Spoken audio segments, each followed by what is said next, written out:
avec C'est notre moment. Dites oui aux actualités dans votre journal TV.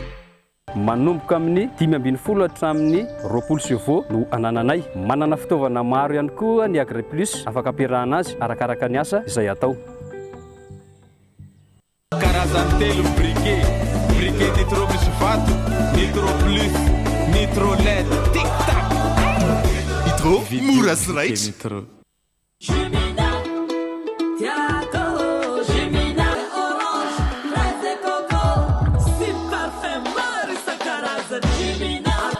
Mety amina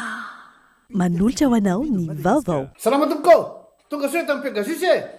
Zahay dia mamokatra kidoro vita avy amin'ny mosy. Tena mateza, voanja fiafy. Manolotra anao ny vaovao.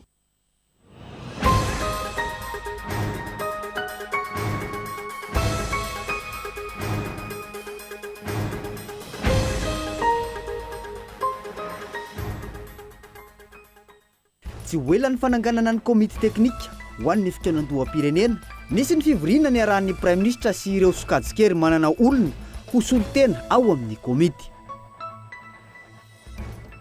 Tsy tokony ho mandrimandry manana aretina ny ankolafo kely rehetra fa hidinika teny izao ny toko tamin'ny mpifidianana tiana ho apetraka eto amin'ny firenena hoy ny firaisamoan'ny pirenena. Tapa-bolana mialohan'ny fidiran'ny mpianatra, mbola vitsy ireo ray aman-dreny na havitan'ny fisoratana ny anarana raha ho an'ireo sekoly tsy miankina na ahitana fiakarana saram-pianarana ho an'ny sekoly sasany. Nosakanan'ny komina Antananarivo renivohitra ny asa fanarenana nataon'ny komity mpiara-mitantana ny tobo fiantsonana etsy amin'ny fasan'ny karana amin'izao fotoana izao. Iraisampirenena hampiana ny isan'ny sambo mahazo mandalo ao amin'ny lakan-dranon'ny Panama ny manam-pahefana any an-toerana manomboka ny volana septambra ho avy izao. Ny Antsipriandreo no arahantsika ao anatin'ny fampahalalam-baovao.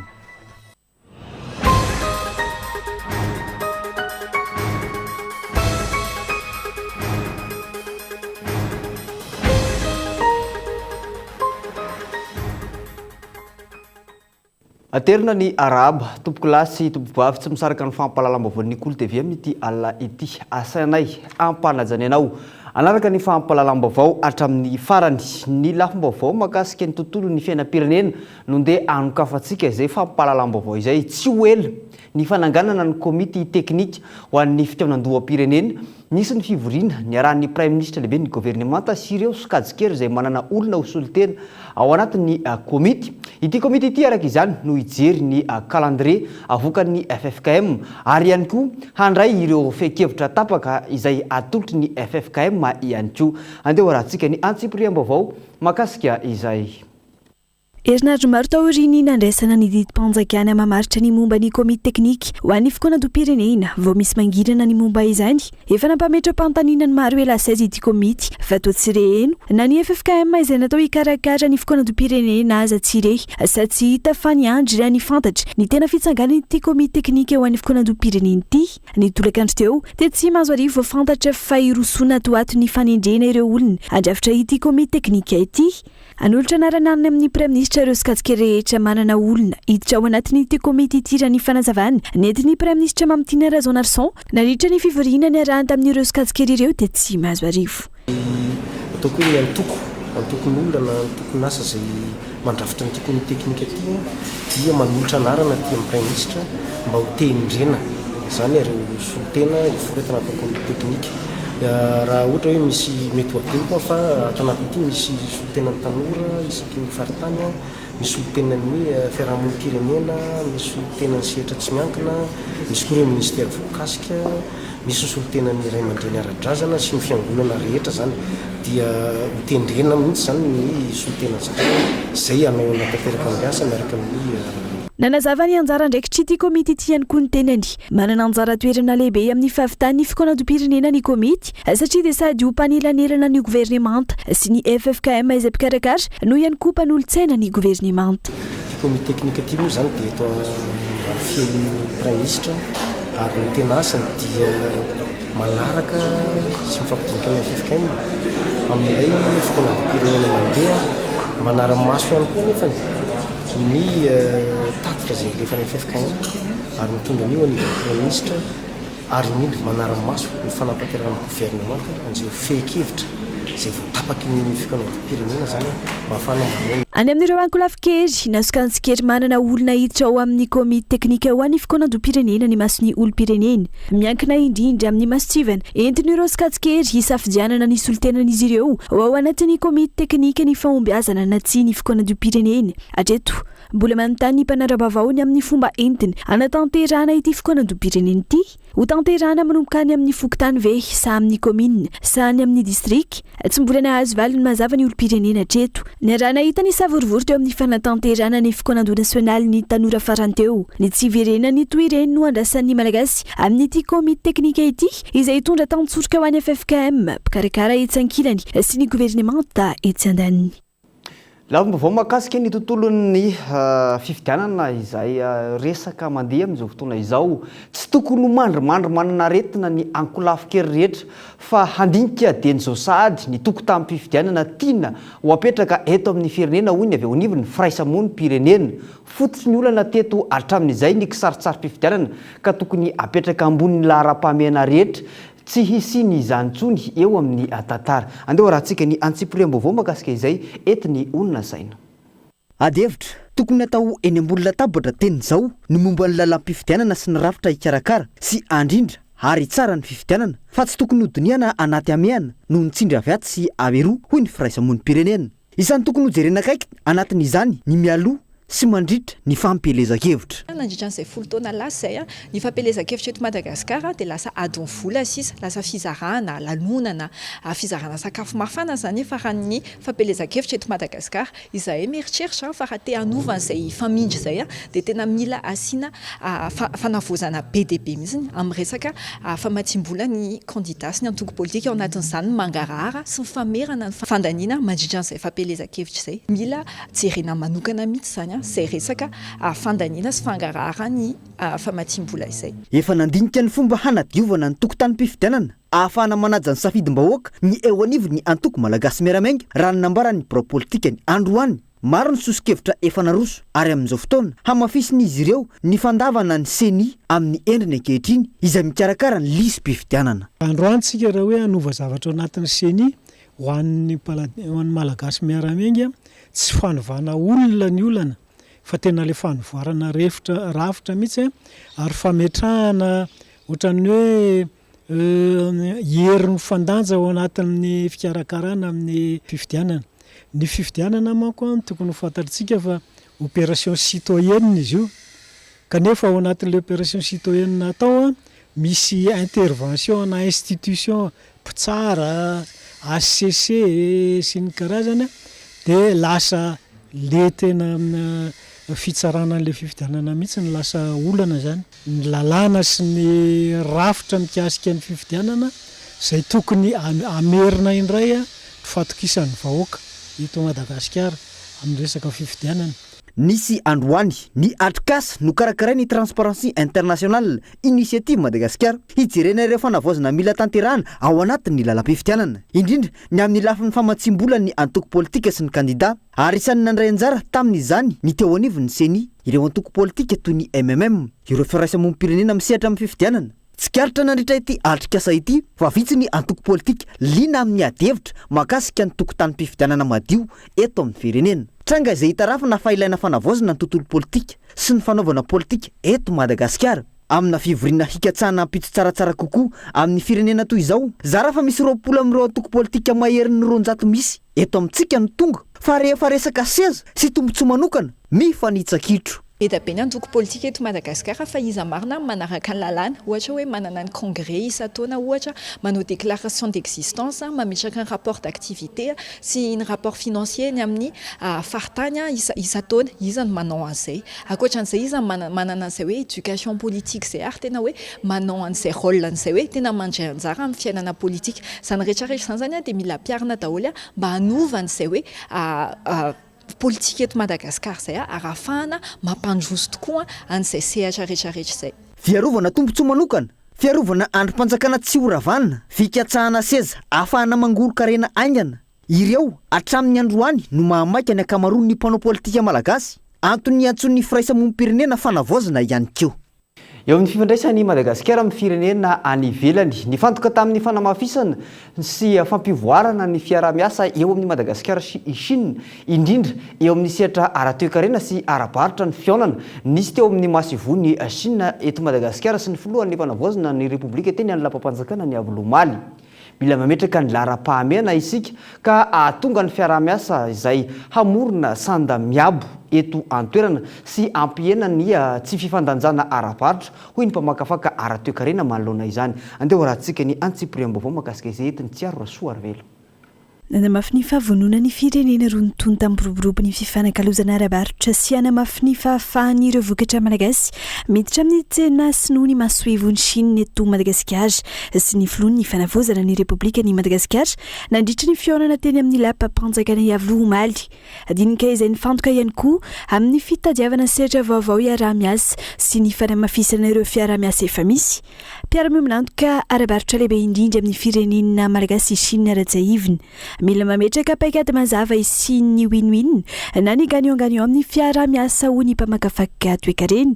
Tokony ampivelatra ny tsena sy ny teknôlôjia ho an'i Madagasikara fa tsy hijanona ho fanondranana koramanta sy fanafarana entana fotsiny ihany. Ny sehatra ekonomika maro zany dia ahafahantsika tena mivelatra eo amin'ny fiaraha-miasa tsika ny mila mitandrina. Izany hoe anazy ny teknôlôjia, anazy ny fahafahana mivelatra fa ny matière première dia atsika daholo. Tsy tokony halalaka loatra tsika amin'ny fifanarahana fa tokony hametraka tsara mihitsiny hoe ny zavatra eksploateny eto amintsika dia tokony handray anjara amin'ny fampandrosoana ny ekonomia ny Madagasikara. Ary indrindrindrindra ihany koa izay fifanakalozana traikefa izay ahafahantsika ihany koa mivelatra amin'ny famokarana sy ny fanodinana zavatra eto amintsika. Dia izay déséquilibre izay ny mila équilibrena zay mba ho tombontsoan'ny firenena malagasy ihany koa fa tsy hoe misy fiaraha-miasa na misy investisseur tonga dia tsy mametraka tsara ny fipetritsika ahafahantsika mandroso ao anatiny nefa ny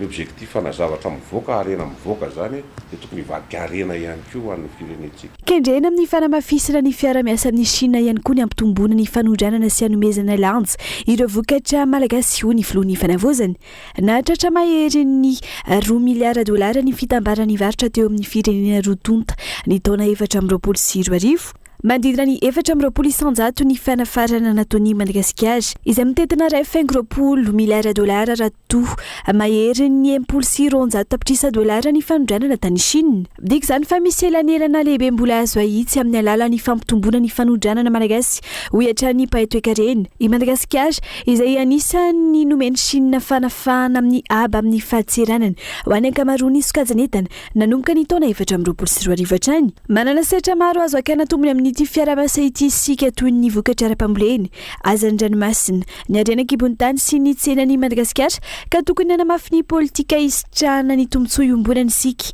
ampiasa ny teknôlôjia sy fahaiza-manao sinoa, amokatra sy hanodina vokatra eto an-toerana, amorona asa ary amitombony arikaren'ny Madagasikara.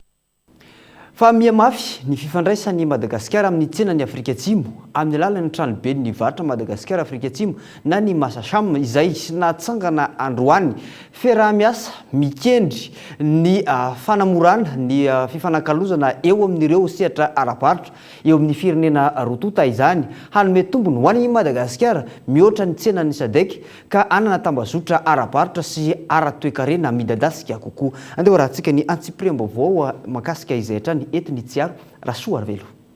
Manitatra ny fifandraisana ara-baritra amin'ny Afrika Atsimo i Madagasikara ka nijoro tamin'ny fomba ofisialy androany ny tranobe ny varitra Madagasikara Afrika Atsimo na ny Masasam isan'ny firenena mikambana anaty rafitra sy tambazotra fifanarana ara-baritra iraisam pirenena toy ny SADC, BRICS, G20 sy ny maro hafa Afrika Atsimo ka fanararoatra stratéjika lehibe ho antsika ny fiara-miasa ankoatra ny fidirana eo amin'ny tsena afrikana anamora ny fanondranana sy ny fampiasam-bola vahiny zany ankoatra ny fifanakalozana ara-baritra. Ao anatin'ny SADC,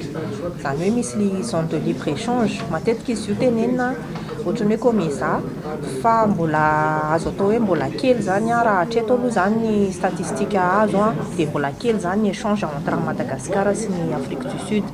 dia zay zany no izahana anisan'ny rôle ny chambre de commerce hoe mampisokatra kokoa dia mampahafantatra zany hoe inona daholo any ao anatin'izay hoe marché ahafahana miaraka izay dia mba ho gagnant au niveau any Madagascar sy Afrique Atsimo anefa zany misy an'izay le hoe opportunité sud-sud zay indrindra zany Madagascar akaiky ny Afrika tsika raha teo anatin'ny continent africain dia zay indrindra zany hoe ezahana ampifandray ireo mpandrara mpisehatra ara-toekarena samihafa sy orinasa indrindra ny orinasa madinika sy salantsalany na ny PME ny tranobe ny varotra Madagasikara Afrika Atsimo miketra ny anova ireo tombontsoa ara-toekarena ho lasa tetika sa azo tanterainy dia nitanjona moa zany dia ny ampiarahana ny investisseur gasy sy ny investisseur sud-africain hiaraka ampiroborobo zany ny économie sy ny relation commerciale mitatra araka izany ny tsena sy ny fahaiza-manao vaovao any Madagasikara amin'ny sehatra stratejika samihafa raha tsy ilaza fa tsy ny sehatra ny fambolena sy ny fanodinana sakafo ny indostria fizahantany ary anankibon-tany ny angofo sy ny maro hafa dingana vaovao azo ny mpandrara malagasy mampivelatra ny tambanjotra mpifandraisany amina fiaraha-miombona antoka matianina kokoa lafim-baovao mahakasika ny tontolon'ny fampianarana ambony eto Madagasikara mitaky poste budgétaire na fandraisana mpiasa vaovao eo anivon'ny fanjakana misy hatrany amin'ny 300 ny syndicat mpampianatra mpikaroka sy ny mpikaroka mpampianatra misy arifo izy ireo ny fandraisana mpiasa eo anivon'ny fanjakana io amin'ny ity taona ity ka tokony omena tombony ny eo anivon'ny université sy ny fampianarana ambony raha ny fanambarana izay nataon'izy ireo an'ny androany andeo rahantsika ny fanampanazavana dia arivo monjaza sisan'ny poste budgétaire azo sitrahana amin'ity taona 2024 ity ho an'ny mpasa-panjakana rehetra dia mila poste budgétaire miisa 300 amin'io disesesy raha tiana ny tsy hikatonan'ireo université miankina amin'ny fanjakana eto Madagasikara satria efa betsaka loatra ny mention zara raha misy mpampianatra mpikaroka sy mpikaroka mpampianatra en permanence vahaolana mahomby amin'ny ampahany ho an'ny fampianarana ambaratonga ambony sy ny fikarohana ara-tsiansy ny fampiarana ny remplacement numérique lafim-baovao manodidina ny tontolo ny fampianarana ambony eto Madagasikara izay hatrany tsy natao hitadiavam-bola ny fanokafana université tsy miankina fa takina ny idiran'izy ireo amin'ny sehatra ara-dalàna hoeken'ny fanjakana ny mari-pahaizana ny diplôma azo ny mpianatra mivoaka avy amin'izy ireny tokony hifanampy kosa ny université na miankina na tsy miankina amin'ny fanjakana ahafahana miantoka ny fampananan'asa ireo tanora malagasy hisorohana ny fitsoahany ireo manam-pahaizana malagasy mitady asa makany ivelany andeha rahantsika ny antsipriam-baovao mahakasika izay eo anatrehan'ny naoty navoaka ny ministera ny fampianarana ambony sy ny fikarohana ara-tsiansa nanambara fa tsy misy mahazo manokatra na mandray mpianatra aloha ny université miankina na tsy miankina amin'ny fanjakana na ivotoeram-piofanana ambaratonga ambony raha tsy mbola mahazo ny fahazon-dalana araka ny fenitra napetraky ny fanjakana nanambara mpitatana université tsy miankina fa tsy tokony atao ho fitaovana hitadiavam-bola ny fananganana université na ivotoeram-piofanana ambony fa manimba no avy ny zanaka malagasy izany ny tena olana amin'izy io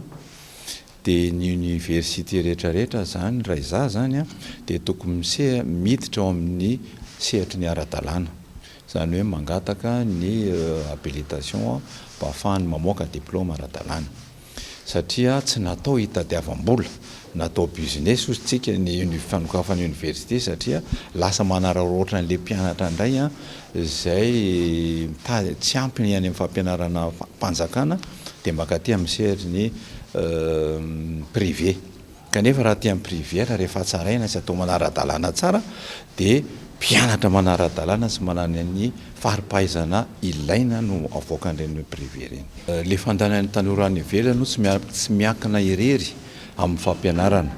fa miankina koa amin'ny fitaizana ary ny zavatra miseho ao amin'ny firenena na ara-sosialy na ara-ekonomika mifandray daholo zany zao zavatra rehetrarehetra zay dia izay ny ezahantsika ny tsy fananana asa no mahatonga ny zanaka malagasy hitady lalana hianatra na hiasa any ivelany tsy andraikitry ny université tsy miankina ihany ny fampianarana ny zanaka malagasy fa tokony araha misalahy amin'ny fanjakana ahafahana mamaly ny filan'ny tanora malagasy amin'ny fianarana sy ny fiofanana arakasa hiatrehana ny hoaviny. Tokony hitondra ny anjara brikiny ihany koa ny fanjakana amin'ny fametrahana paikady-pirenena momba ny famoronana asa ka hitazomana ireo manampaizina malagasy hiasa eto an-toerana ahafahana mandray anjara amin'ny fampandrosoana ny firenena. Lafim-baovao mifandray amin'ny tontolo ny fampianarana sy ny fanabeazana izay hatrany satria tapa-bolana mialohan'ny fidiran'ny mpianatra isika amin'izao fotoana izao raha ny hita dia mbola vitsy ireo ray aman-dreny mahavita ny fisoratana ny anaran'ny zanany raha ho an'ireo sekoly tsy miankina izay nanaovana fanadihadiana nahitana fiakarany ihany koa ny saram-pianarana ho an'ireo sekoly sasany araka ny fanapahan-kevitra noraisiny izy ireo isan'ny mety izay ho antony ny amin'ny fahatarany ireo ray aman-dreny. Andeha rahantsika ny antsipriam-baovao makasika izay. Roa herinandro mialohan'ny fidirana an-tsekoly ho an'ireo mpianatra ambaratonga fototra rehefa niatona indrindra izay roa volana mahery izay mbola ambany ny tapavitriana raha ny fisoratana anarana ho an'ny eto Antananarivo sy ny manodidina eny anivon'ireo sekoly tsy miankina. 80 hatramin'ny 20 isan-jato eo izay tapisoratana anarana izay ary ireo mpianatra vaovao no maro anisa. Fa ny ankizitranainy dia somary mampitafatra fotsiny ao ihany zahay fa hoavy angamba ny miandry ny faran'ny volana mety hoe eo amin'ny resaka arabola angamba ny fandaminana ao anaty tokantrano. Misy foana moa izay hoe fangatahana fanamorana ny fandoavana ny fisoratana anarana satria aty am-boalohany dia eo ny fandoavana frais généraux fandoavana ny casier d'hiver ary koa fandoavana ny saram-pianarana iray volana dia tena misy tokoa ny ray aman-dreny manao an'izy io tsy kelikely ao anatin'ny vacances aty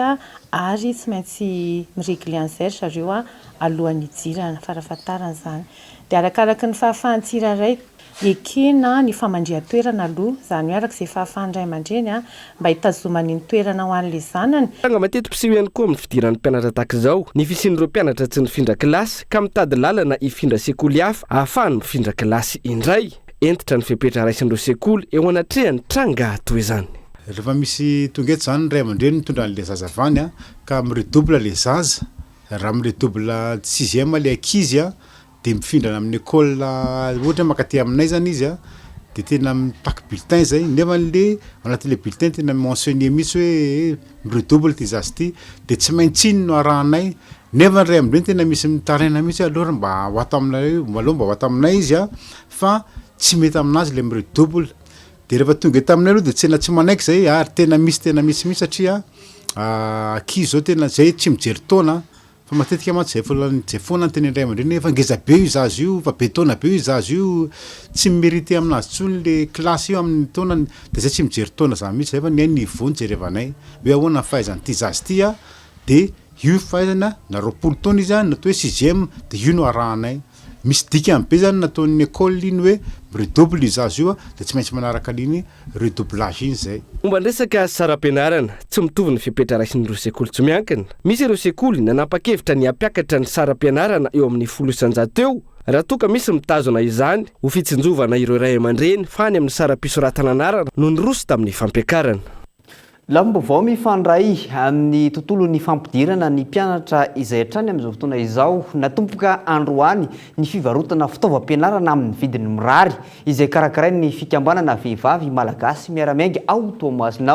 Tanjona ny anamavanana ny fahasairanan'ireo ray aman-dreny ny mpianatra amin'izao akatoko ny fidirana ny mpianatra izao indrindra manoloana ny fiakaran'ny vidiny ny fitaovam-pianarana izay mitranga ankehitriny. Andeha rahantsika ny antsipriam-baovao makasika izay. Ho fitsinjovana ireo ray aman-dreny ny mpianatra amin'izao akatoko ny fidirana ny mpianatra izao manao asa sosialy ny fikambanana vehivavy malagasy miaramiainga mivarotra fitaovam-pianarana sy kojakoja-mpianarana amin'ny vidiny mirary natomboka androany ny any amin'ny distrika ny Toamasina voalohany. Io zany dia nataonay manokana ho fanampiana ny ray aman-dreny indrindra dia iaraha malala ny fahasairanana ny fahasarotana ny fampianaran-janaka dia zay zany no anisany nanentana anay ato amin'ny vehivavy malagasy miaramiainga anitatra ny tia tsena ny fitaovam-pianarana aty amin'ny faritra Toamasina indrindrandrindra.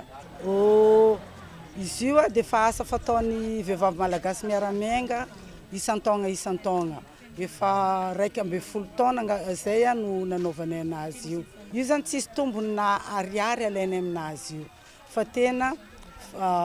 vidiny angalany anazy no ividianana anazy ary mety mbola milatsaka aby ara izy par rapport am'le vidi ny fokotany rehetra eto Tomasina zany dia agnisany azo tombo marotana an'ity cahier ity satria mitety fokotany mihitsy zay agnanaovana anazy dia isaky ny 2 andro zany zay no mijanona amin'ny toerana anankiray mba tsy fitaovam-pianarana no ataontsika saka. Zava-dehibe ny fanatonana ifotony iray aman-dreny tahaka izao ho fanamaivana azy ireo amin'ny fividianana fitaovana ho an'ny mpianatra indrindra ny vidiny izay mitsinjo ny fahasahiranana. Za afaka BPC takeo dia sendra nandalo za nahita cahier eto amin'ny VMMM ary kofa nahita prix-njareo za tsy mitovy amin'ny prix an-tsaigna fa ny anjareo mbola mora angataka vola tany mama dia nahazo fitaovana za ary hitako tegna mora ny anjareo noho ny any an-tsaigna. Andeha bazary azy mbola ataoko le tonga mbaranaraka an-tegna dia mivanga zaho fa dia mora 10 zafiko mianatra. Teto zany vidy paquet raiky mitomboka amin'ny 50 page amin'ny 200 page. Paquet raiky zany dia ataoko réserve sasany. Eto amin'ny firaisana Anjomany fa 20 sy ny 12 ny volana Aogositra. Maritra 2 andro isaky ny firaisampokontany ka eny amin'ny firaisana Tanamakoho sy Tanambao 5 any alatsinainy fa 14 ny volana sy ny talata fa 15 ny volana Aogositra ary ny fa 14 sy ny fa 17 ny volana Aogositra eny amin'ny firaisana Morarano ny fa 18 sy ny fa 19 ny volana Aogositra eny amin'ny firaisana Angiriry sy Ambodimanga raha ny tety andro ho an'ny fanjifana ety fitaovam-pianarana amin'ny vidiny mirary izay ataony VMMM Tomasina ety. Ivadika lafomba vao hafa mihitsy isika tonga ao Morondava ireo teknisianina avy amin'ny ministera tompony andraikitra sy ny ivitoerana samihafa hanomboka ny fanadihadiana momba ny fanarenana ny siranala izay nambara fa tsy maintsy tanteraka ho ireo solon-tenam-panjakana ary tsy maintsy ho vita ity orinasa riariam-pirenena ity. Andeha ho rahantsika ny antsipiriam-baovao makasika izay. Orinasa iray anisan'ny mpamokatra siramamy eto Madagasikara ny siranala saingy nitsatsa tsy niasa taorian'ny korontana nitsanga tamin'ny taona 2024. Nandritsa ny fitsidian'ny teto Menabe nanambara ny filoham-panjakana fa haverina amin'ny laony ity orinasa ity. Nilaza ihany koa izy fa ao anatin'ny 3 herinandro dia ho tonga eto an-toerana ireo teknisianina anao fitsiriana. Tonga tokoa izany ekipa izany ankehitriny. Aharitra andro maromaro ny asa ka ny foto-drafitrasa sy ireo fitaovana mbola misy no ho jerena sy ho adiadiana. Ny centre malagasy de la canne du sucre na ny fitoerana malagasy momba ny farisy ny siramamy satria raha nandalo teto tokoa ny filohan'ny fanavaozana ny colonel ingénierie Mikael dia nampananterana tamintsika fa afaka 3 herinandro dia isy ny dingana mahakasika ny fomba atao afahana merina indray ny fiodinany orinasa siranala. Miverina eto indray mandeha ireo teknisianina ao amin'ny centre malagasy de la canne du sucre hitra lalindalina kokoa amin'ny fanadiadiana amin'ny fomba fahatsika manatanteraka ny famerenana amin'ny laondray mandeha ny orinasa. Ireo matianina zany avy any velany izay manana ny fahaiza-manao manokana amin'ny fomba fananganana orinasa fanodinana siramamy sy alcool. Fitsiriana sy fanadiadiana no dingana voalohany sy faharoa. Raha ny vinavina ity asa ity no hanokatra lalana amin'ny famerenana injay ny siranala orinasa mpamokatra siramamy eto Menabe. Manambahiny ny fampahalalam-baovao eto amin'ny Kolo TV ity alina ity ny mpianatra avy ao anivon'ny ESPA Vontovorona avy ao anivon'ny fikambanana ESU. Inona marina ilay antsoina hoe ESU ary inona marina no antondianareo atao anatin'ny fampahalalam-baovao ity alina ity. Faly miarabantsika rehetra. Ny ESU na Electrical Engineering Student Unity dia association mampivondrona ny fianakaviam-ben'ny olona rehetra ao amin'ny filière génie électrique eny polytechnique Vontovorona ary ahitana mpianatra, mpampianatra ary ancien. Ny antondianay eto moa zany dia ampahafantatra anareo fa izay dia mikarakara événement semaine de la génie électrique andiany fahaenina izay mitondra ny lohateny hoe salon des jeunes talents des métiers de l'électricité et des énergies renouvelables. Isataona moa zany izy io dia ataonay any Vontovorona fa tamin'ity indray mitoraka ity dia ataonay amin'ny stade Barea Mahamasina, Esplanade Sud, porte 3. Ny fantanina manaraka hoe inona marina ilay filière génie électrique dia izy avy zany no afaka misehatra amin'izany na mianatra zany. Ny filière génie électrique dia filière ray ao anatin'ny tontolon'ny électricité. Dia matetika zany tsika rehefa resaka électricité dia jirama no voatonona. Marina fa débouché ray ao amin'ny génie électrique ny jirama fa maro ihany koa ireo parcours izay mety hita ao tahaka ny hoe système électrique sy ny réseau industriel. Eo ihany koa ny énergie renouvelable tahaka ny hoe panneau solaire, hydroélectricité sy ny éolienne. Fa misy ihany koa ny réseau électrique, ny automatisme industriel ary faran'ny machine électrique izay mety ahitana robotique.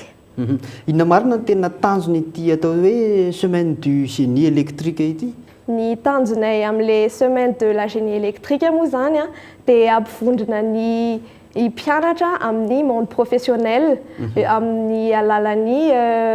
conférence, table ronde, speed recruiting,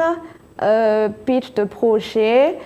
izay manomboka ny 25 août ny ouverture officielle ary mitohy ny 26 août. Ao ihany koa ny zava-baovao nentinay satria tsy ampy ny lafiny teknika amin'ny maha ingénieur dia nasianay concours de speech d'anglais. Dia eo ihany koa ny exposition an'ny projet amin'ny mpianatra izay anehoany zareo ny fahaizany. Mety misy ve ny fanamafisana, ny fanamariana ihany koa ao anatin'izay satria izay daholo ny zavatra hitranga eny zany mandritra io hetsika io? Ny fanamafisana angamba dia hoe gratuit ny fotoana amin'io amin'ny esplanade sud porte 3 no misy anay dia entanina ireo izay afaka baka teo indrindra dia ao anatin'ny série C, D, S ary ny baka teknika. Dia ny vehivavy ihany koa satria rehefa matetika amin'ny resaka électricité dia ny vehivavy somary mise en côté kely dia manentana anareo vehivavy satria tena ilaina anareo io filière io. Dia manentana ny olona rehetra zany no tonga hitsidika fa tsy ho anenenanareo izany. Iza moa zany no mpanohana ao anatin'ity hetsika izay karakaraina sy tanterahanareo ity? Ny mpanohana anay tamin'ity hetsika karakaraina ity moa zany dia Iasy Madagasikara izay isaoranay indrindra eto. Akasitrany izy ireo ny vahiny tato anatin'ny fahampahalalam-baovao tamin'ity androany ity. Ny zaratelo ny dinika nandritra ny 2 andro ny fitoanan-doha momba ny fitrandrana ny harena kibon'ny tany natao ny firaisamonim-pirenena ka nivoatra tamin'izany ny sehatra vaventy eo ihany koa ny sehatra nasionaly ny resaka pétrole rehefa nandeha ny asam-bondrona ny harena kibon'ny tany hitondra fampandrosoana ho no andraisan'ny ponina indrindra eny fotony izay hiatraika amin'ny vahoaka ka hanatsara ny fivelomany raha ny fanazavana. Mbola raiketina ao anaty boky iray ny vokatra ary ho atolotra ho an'ny izay tompona andraikitra. Aorin'izany nilaza ny andray anjara amin'ny fikianan-doham-pirenena izy ireo raha voasa ka hiaro ny heviny sy ny zava-bita androany dia ny hitondra avo ny sehatry ny harena kibon'ny tany izany. Leo rahantsika ny fanampim-panazavana mahakasika izay. Tena taterana raha hitenjika hoe hitondra fampandrosoana ty sehatry ny harena kibon'ny tany ty tetikasa ty tokony arahana tsy atao diso fanantenana ny vahoaka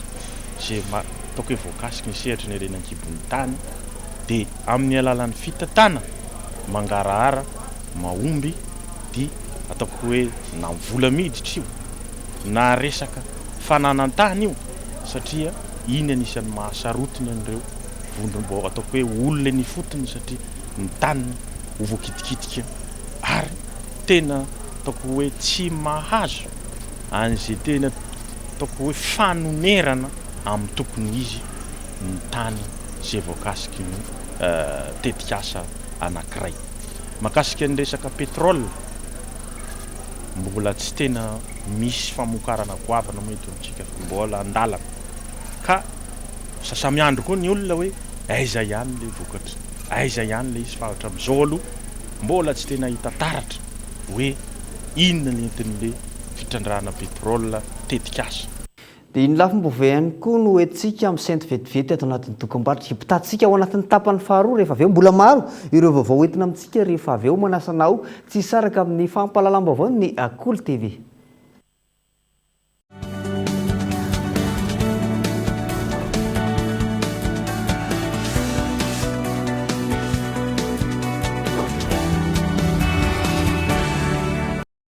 fialan-tsasatra feno fifaliana miaraka amin'ireo fandaharana ao amin'ny Canal Plus. Hatramin'iraika amin'ny 30 aogositra, alohavy amin'ny alalan'ny M-volana indray abonnement amin'ny formule misy anao dia mahazo bonus 30 andro amin'ny chaîne rehetra. Tsy izay ihany, fa sady tonga dia mandray anjara avy hatrany amin'ny lalao tombola izay mety ahazona M-vola roa tapitrisa ariary. Koa inona ary no andrasana? Ataovy indray abonnement anao sao ianao ilay tsara vitana.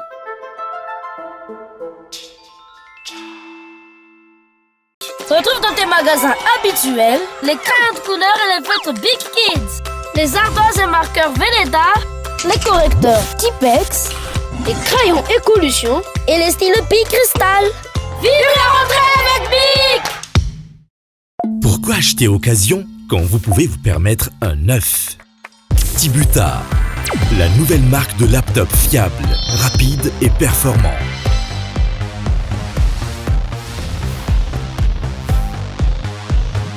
Tibuta, vous aussi vous pouvez vous le permettre. En vente chez Cosmos, distributeur Uditech.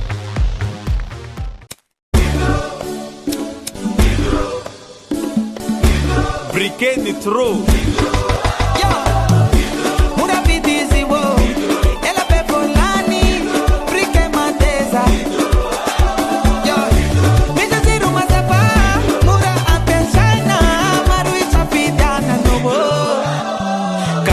Telo briquet Nitro bichifato, Nitro Plus, Nitro LED, tic-tac. Nitro, mura straight. Salama tompoko, tonga soa tamin'ny Pegasus e. Zahay dia mamokatra kidoro vita avy amin'ny mosy. Tena mateza, voenja fiafy. Manitsy azon-damosina ary manampy amin'ny fitsaboana azy. Fonina azy safidianana. Tsy tiany bibikely io tsy mandray lelanafo. Azo andalorana, azo atao coussin ao anakanapé, mety boela gilet de sauvetage. Ary mbola misy tapis mahasolo-tsihy amin'ny loko isan-karazany, tsy mifidy toerana n'aiza n'aiza. Mahatapy saoka, mora diovina sady tsy matahotra rano, nefa malefaka. Pegasus koa dia mbola manana canapé sady fandriana,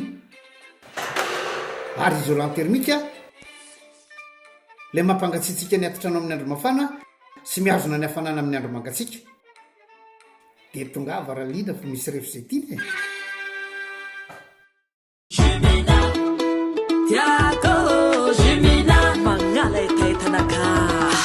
manala etaeta, itanao tivatraretraretra, meilleure qualité, mitondra vitamine C.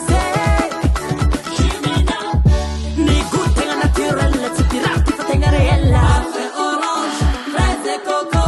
si parfum marisa karazany. Avy roche, alle tegna toshe, mina mety amina. Quiz and win. Ianao io no mpandresy milalao miaraka miasa fa loka maro be no zarena isan'andro hatramin'ny Piara Berlin tetina 50 millions ariary fandraisana anjara tsotra kely misorata anarana Maimaipaul mampidira fana arivo ariary monjy dia ampiary ny fankafizanao baolina kitra valio ireo fantaniana rehetra dia manangona izy fisarihana isan'andro sy isan-kerinandro ho an'ireo be poindrindry masitoma pititra fana sy milalao fa mampitombo ny vitanao zany ndao ilalao fa leran'ny fandresena zao hoe azatare tsindrio aingana ny dièse 111 étoile 6 étoile 5 dièse na alefaso SMS amin'ny 038 00 020 26 ni go na midira amin'ny super app Yes et moi. Yes.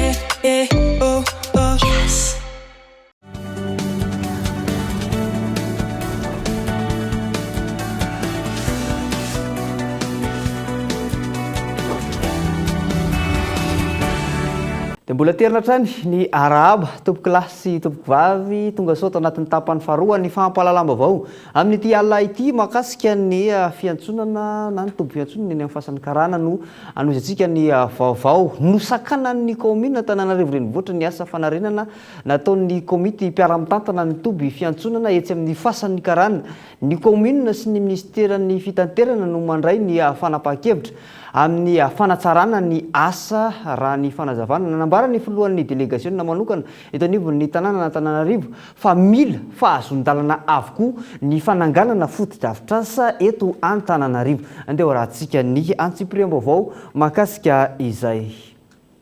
na ataon'ny commune Antananarivo renivohitra ny asa fanamboarana ataon'ny komity mpiara-mitantana ny tompo-piantsonana Fasan'ny Karana. Nazo baiko ny tsy hanohizana ny asa intsony izy ireo. Foto-drafitrasa izay efa nataony teo aloha ity notohizana ity fa tsy foto-drafitrasa vaovao raha ny fanazavana noentiny ireo komity. Zay roa zany tena marina dia zao mipetraka amin'le tsipika no tenen'le ministera izahay hoe sokafana ny stationnement Moronakona tsy foanana ny fahasankarana. Zay ny tenin'le ministra dia mipetraka amin'izay izy ary zahay efa teny Moronakona efa nampiasa tena nge izahay efa nandefa tomobila teny izahay fa le eny mihitsy no tsy mety amin'ny mpanjifa noho le fahalaviran'le toerana sy ny fahasarotana amin'le makeny dia aleon'ny olona mampiasa an'ity fahasankarana ity. Maro dia maro mively eto amin'ity tompo-piantsonana Fasan'ny ity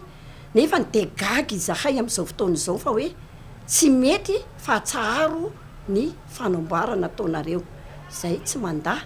resaka fisokafana Moronakona fa ny fisokafana Moronakona dia nisy ny fifanarahana mahazo mampiasa ny Fasan'ny zahay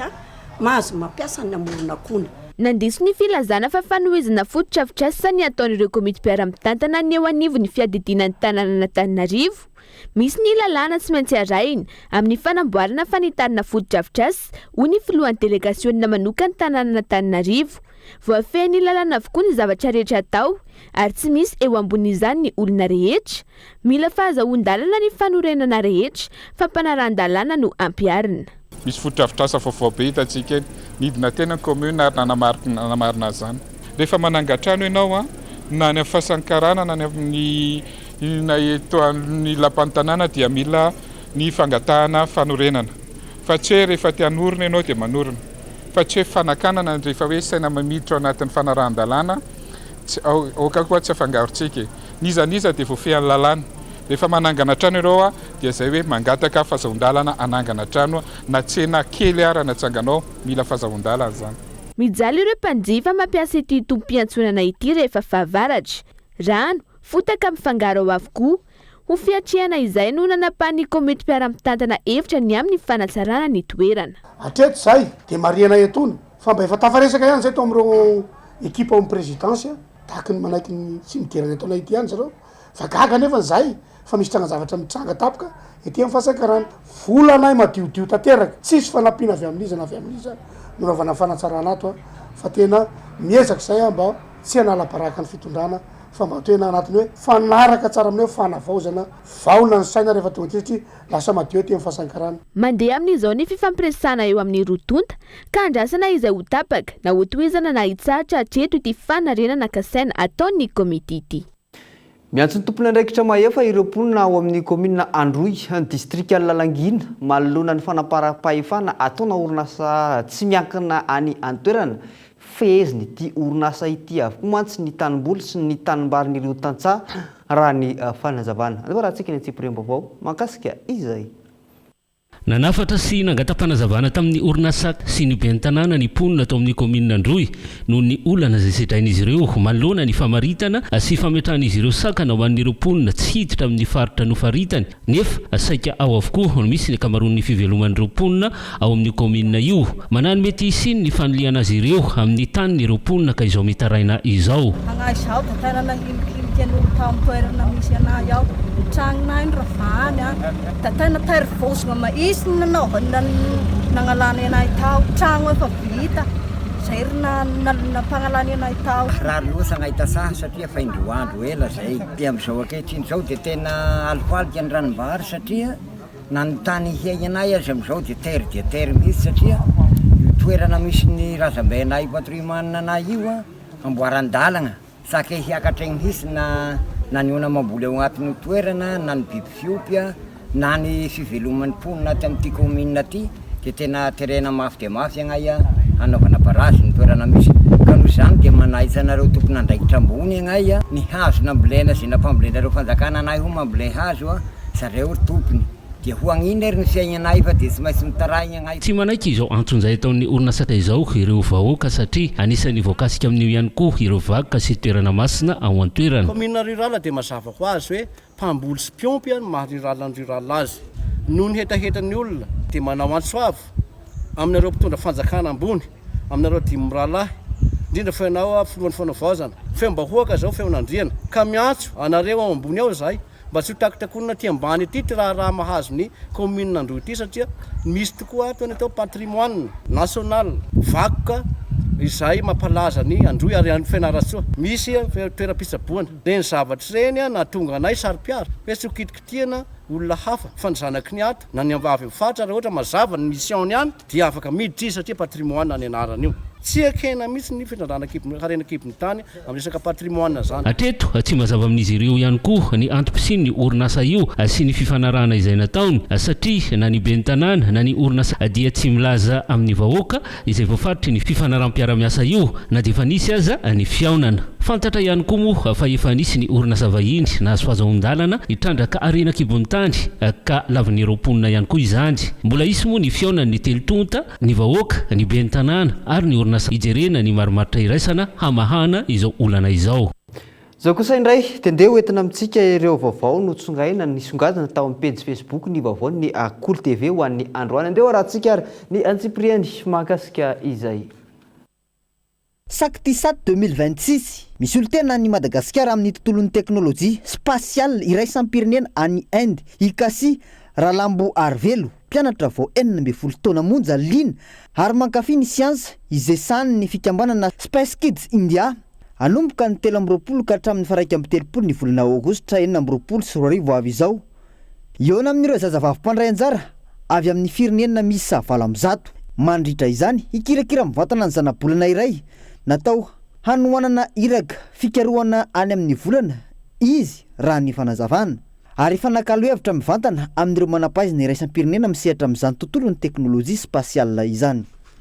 Ambilobe no tanterahana Androany Zomany fisaigna tao ampasina tegniny district Ambilobe fomba fanao any isaky ny volana Aogositra tahaka izao tsy fanadiovana ara-batana fotsiny ny fisaigna fa fanadiovana ara-panahy ihany koa izay manana ny hevo milalina amin'ny fanesorana n'ireo sakatsakana tsy fahombiazana ara-piainana indrindra eo amin'ny lafiny fitadiavana raha ny fanazavana tsy olona manana tromba avokoa araka izay eritreretin'ny afazy ireo tonga misaika ao ampasina tegniny fa ao ihany koa ireo olona mitady zavatsoa no ity fomba amampanao ity voalaza fa tao ireo nahavita trano sitrana ny aretina naomby teo amin'ny fitadiavana sy ny marava raha ny loharanom-baovao tambazotra mitondra herinaratra tana hamafisina sy atsaraina amin'ny alalan'ny tetikasa medium ring tana 1 mitetina fita amin'ny $70 nandray ny délégation avy amin'ny Exim Bank China ny ministry ny toe-karena sy ny fitantanam-bola omaly alakamisy tao Antaninarenina nandritra ny iraka fanombanana mialoha ny tetikasa medium ring tana 1 mitetina fita amin'ny $70 fa tsy namanontolo amin'ny alalan'ny fidiram-bola avy amin'ny Exim Bank China kendrena amin'izany ny fanamavanana ny fahabetsahan'ny tambazotran-jiro eto andrenivohatra Maivatanana 2 Betsiaka zazavarera 5 taona indray no nalain'ny jiolan-keriny antsoina hoe sandratry ny aina ny aliny alakamisy 20 Aogositra ifony izy mateo andiajola mahery ny folo mirongo basy no niditra ankeriny tao amin'ny tokantrano nisy an'ity zaza manana toe-tena varera ity tao amin'ny fokotany Bemarivo Antsinanana commune Ambanivohitra Maivatanana faharoa faritra Betsiboka raha ny fampitam-baovao navoaka ny filohan'ny fikambanan'ny olona manana toe-tena varera eto Madagasikara mbola ao anatin'ny fanarahany ditanteraka ny fokon'olona sy ireo mpitandro ny filaminana amin'izao fotoana izao raha ny fanazavana eo amin'ny maresaka iraisam-pirenena ho any Amerika isika ampiena ny isan'ny sambo mahazo mandalo ao amin'ny lakan-dranon'ny Panama ny manam-pahefana any antoerana manomboka ny volana septambra ho avy izao no ny fienan'ny rotsakorana vokatry ny tranga ara-toetrandro El Nino izay misy amin'izao fotoana izao 1.30 isanandro ny isan'ny sambo afaka mandalo manomboka ny fahatelo ny volana septambra ho avy izao 1.30 sambo isanandro kosa izany nanomboka ny 5 septambra mirefy 20 kilometatra moa ny lakan-dranon'ny Panama ary andalovan'ny 500 ny varitra an-dranomasina maneran-tany ka isan'ireo firenena mpampiasa azy amin'izany i États-Unis sy i Chine. Dia iny ihany koa ary tompoko lasy sy tompoko vavy antsika manakatona ny fahampalalam-baovao isarona sy ankasitrahany ianao nanaraka izany hatramin'ny farany mametraka ny veloma mandra-pitafa ro amin'ny manaraka veloma.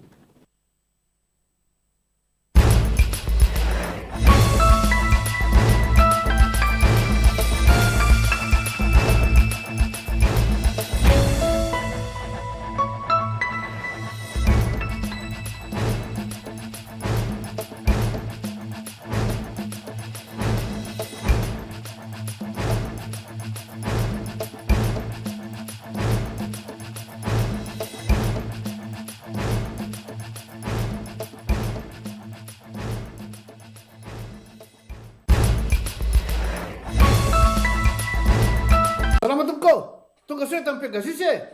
zahay a de mamokatra kodoro vita avy amin'ny mosy tena mateza voanja fiafy za présenté ny vava manomboka amin'ny 5 hatramin'ny 20 chevaux no anananay manana fitaovana maro ihany koa ny Agri Plus afaka ampiarahana azy arakaraka ny asa izay atao karazany telo briquet briquet nitro misy vato nitro plus nitro led tic tac nitro mora sy raitra nitro Jumina, Tiago, Jumina, Orange, Fraise et Coco, Sim Parfum, Marisa Caraza, Jumina, Mina Metamna. nanolotra ho anao teo ny vaovao. Avec c'est notre moment. Dites oui aux actualités dans votre journal TV.